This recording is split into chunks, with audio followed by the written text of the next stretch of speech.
Hey guys, welcome to week 4 of Destiny 2 Forsaken. The curse on the Dreaming City has reached a boiling point and it's starting to get out of hand. There are so many new things to do this week that it almost feels like we received a small DLC or update, which is freaking fantastic. The Ascendant challenge keeps delivering a fun, challenging encounter, and this one is no different. So let's dive in, check out how to beat it, and where you can find the collectible for this week. Guardians, what is going on, ladies and gentlemen of the nation? Sly here, back at it with another Dreaming City guide. And like I said, so far, week 4 is by far the most action-packed week yet. Not only is the raid still semi-new and still fun, but the Dreaming City is changing like crazy, and the offering for the Oracle is by far the best one yet. And I won't spoil it for you, at least right now, but do your offering as soon as possible. On top of that, patrols from the Techians that we save from the raid, those are super informative and also a cool way to tie things together. The Blind Well has been charged enough to open the gateway to the Queen's Throne World, aka the Shattered Throne. This is Bungie's first official dungeon. Now, the difference between a dungeon and a raid usually are only sizes of the team. Dungeons are like a 3 to 6 man activity, while raids are usually 6 to 24 activity depending on the game. Dungeons are usually smaller and more akin to a raid layer than a strike, but the Shattered Throne, guys, I'm just going to say it is fucking awesome. I try to keep things PG-13, but this was a required expletive just to make sure you guys know how cool this thing is. The fact that we had to charge the Blind Well in order to open the gate, and that all of this kind of takes place in a semi-real-time fashion, I just think that is so cool. And this DLC, guys, is going to be pretty hard to beat. There is so much more to do than just Bungie's new dungeons, patrols from the Techians. The Malfeasance quest is also active, as is the new exotic bow. A brand new Crucible mode dropped as well. And of course, we have a new Tier 4 boss for this week that now has taken enemies. And of course, that awesome offering to the Oracle. But anyways, guys, enough talk. I'll have a video covering all of this. Malfeasance, the dungeon, new quest, Tier 4 Blind Well, and lots more. So stay tuned for that. But for now, let's check out this week's Ascendant Challenge. So first things first, make sure you have yourself a few Tink Tank drinks and then head over to the same area where you started your Ascendant Challenge last week for week 3, over by the Oracle engine. Again, make sure you get your offering this week. It is pretty cool. So, you're on the bridge where the Ascendant platforms were located for last week. What you want to do is look over and down. Now, you're not going to see any more platforms this week, but you're going to see a sort of path winding down the rock face under the bridge.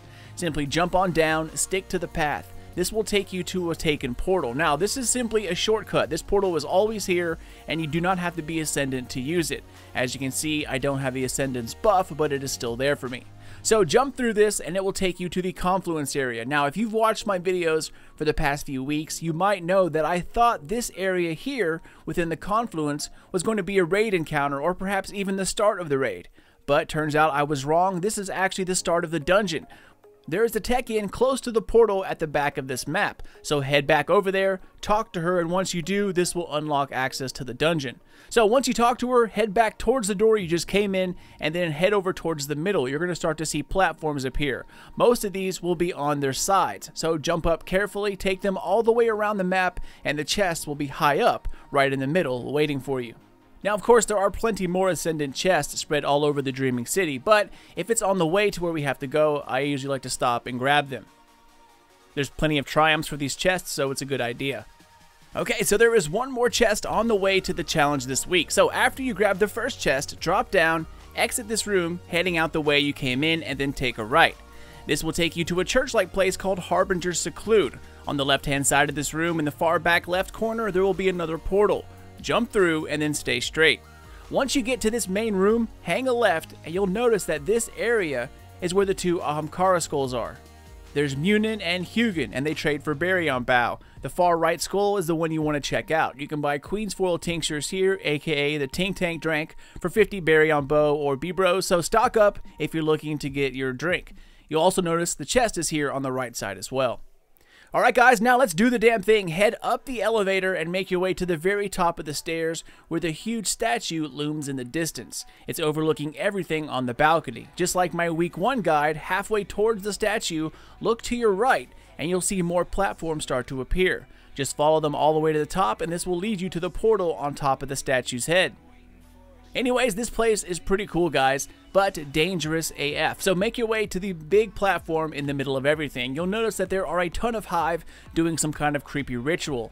Take them all out, except for the 3 Sword Knights. They will be immune to your supers, weapons, everything. Once you kill the ads, the barrier around the sword in the middle becomes free. Go ahead and grab it, and now it's you versus your knights. The sword is the only thing that can do damage to them. If you're 540 something or below, this is going to be a tough encounter for you. Not because of the knights, but because of all the ads that keep spawning in and shooting at you. So bring friends, it will make it much easier. However, I did solo it, so it is perfectly possible. Just make sure you do a little damage to the knights, run away, get your health back, focus on ad control, then damage the knights. Ad control, repeat. It looks like the ads spawn in based on certain health checkpoints of the knights. So if you go in there and use your sword super and then just keep right triggering back to back to back for as long as possible, you might get overwhelmed by ads constantly spawning in. So just be careful about that. Now once you kill the first knight, more ads will spawn in, including yellow bar majors that boop you around, and they do take a few swings to kill. They're trying to launch you off the edge, which is a likely possibility if you slip up on ad control. So once the first knight is down, the last 2 will start to wake up at once. Now there are 2 knights coming after you, and double the ads that spawn in the exact same way at certain health markers of the knights. It's a pretty fun encounter, and I always love using the Hive Sword. However, this puzzle is trying to troll you something hardcore. Once you kill the 3rd and final knight, a hidden countdown will start to begin. You have to make it to the exit rift and grab the chest as soon as possible. If you die, the game for some reason will spawn you extremely far away from the Ascendant rift, usually downstairs past the elevator where we just came from. So you have to wind your way back up, take the elevator, wait for its slow ass to bring you to the top, jump up to the platforms, go to the the big statue, jump in the Taken Rift, and then jump all over this place to get back to the very end. But unless you bust your ass and book it through all of the jumps like super fast, the chest will despawn. The chest is on this extremely short timer, and if you die, you more than likely will not have enough time to come back in, get through the rift, make your way through all of these jumping platforms, and make it to the end. The chest will be located underneath the exit rift in the center circle, but like I said, if you take too long getting over there, the chest won't even spawn in. It'll just vanish, period. We were looking for collectibles, and the chest never appeared. So we killed ourselves, beat it again, booked it to the chest location, and it finally showed up. However, my amateur jumping warlock friend here died, and by the time he made it back to the rift, it despawned. We did it once more, this time not opening it, thinking it wouldn't despawn. The other warlock messed up this time, so we waited, did not open the chest thinking it would stay. Nope, it despawned even before he made it back into the Ascendant plane. Never mind jumping his way through everything. So be warned, guys, once you beat it, you have to get to the chest as soon as possible.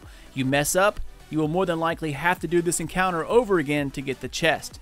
Now the reason why this sucks is because it's not a powerful drop. The chest does not drop you powerful gear. However, the Petra bounty will only complete if you grab this chest.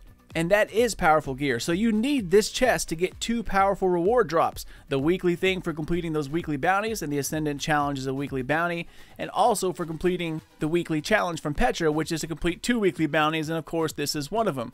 Again, this only completes if you grab this chest.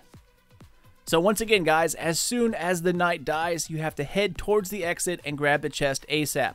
But Bungie does not make that easy. There are snipers, disappearing bridges that vanish after you step on them, and flying chunks of freaking mountains that zip by you between the gaps. So don't rush it too fast, otherwise you're going to mess up. But also, don't go around backtracking trying to find quicker ways. Just get there, but be safe. Alright, so with that out of the way, now let's find that collectible. You can do this in 2 ways, guys. One is to kill 2 knights and leave the very last one at low health. Then simply kill all of the trash mobs that spawn off of his health bar, leave that sole knight running around up top. From the direction you entered, you're going to see Toland beneath the platform off to the left-hand side. So jump down, grab him. However, there are also Ascendant platforms down here as well. So look for them by walking around the edges until you see that twinkle of the platform and then jump over. Follow these platforms all the way down until you come to one where you cannot see another platform in front of you. Now you can do this 2 ways. Take a leap of faith and jump out as far as you can from the last platform with the hope of seeing it as you fall, or you can jump to these pillars here on the right and at one certain location, it's just a small little section you have to stand on, you can barely see the corner of the next platform you have to go to.